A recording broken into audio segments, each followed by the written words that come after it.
À l'heure d'aborder les fêtes de Noël, Guillaume Laforgue et les Charentais ont l'occasion, pourquoi pas, de s'inscrire et de prendre une place dans le top 6.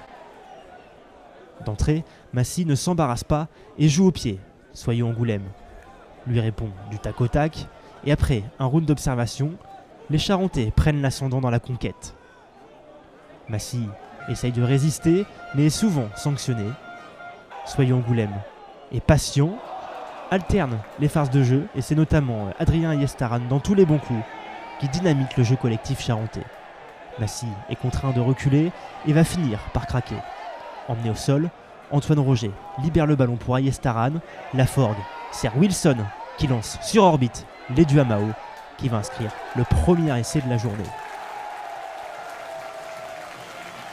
Les Charentais sont récompensés d'un temps fort. Pierre Lafitte tente la transformation, mais ne parvient pas à la passer. 5-0 pour Soyons Angoulême. Les Charentais qui continuent encore de pousser juste avant la pause. Ayestaran, encore lui, libère pour Laforgue. Bounjema gratte de précieux mètres avant de s'effondrer dans les 22.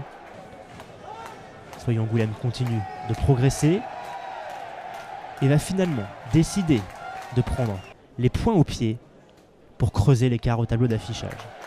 8-0, c'est le score à la pause pour Soyons Angoulême. Au retour des vestiaires, l'ouvreur gallois Dorian Jones, qui vient juste de faire son entrée, tente lui aussi de creuser l'écart mais ne parvient pas à passer sa pénalité. Derrière, le match tourne. Massy prend les commandes, joue plus juste et sort enfin de son camp sur un coup de pied de Graff. Jones tergiverse, Palais Massicois et Geoffrey Sella qui va permettre à Massy d'inscrire son premier essai de la soirée. La transformation est manquée, 8-5 pour Soyons Angoulême, mais Massy continue de pousser. Pourtant, ce sont bel et bien les Massicois qui vont être pénalisés après plusieurs mêlées. Sylvain Abadi laisse les siens à 14 pour les 10 prochaines minutes. Dorian Jones et Soyons Angoulême tentent de réagir. Mais les Massicois décidément sont un cran au-dessus en cette deuxième période. Et Graff met la pression dans le camp charentais.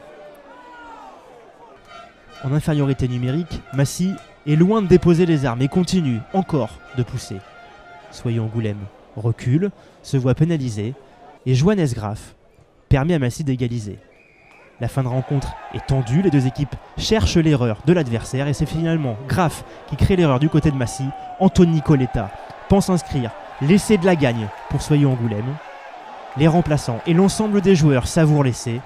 Pourtant, David Bunn pénalise Anthony Coletta et refuse le deuxième essai angoumoisin de la soirée. Soyons Angoulême tente encore, mais comme un symbole, c'est sur un énième en avant que la rencontre se termine. Soyons Angoulême et Massy se quittent dos à dos et Massy rentre en Essonne avec 2 points précieux.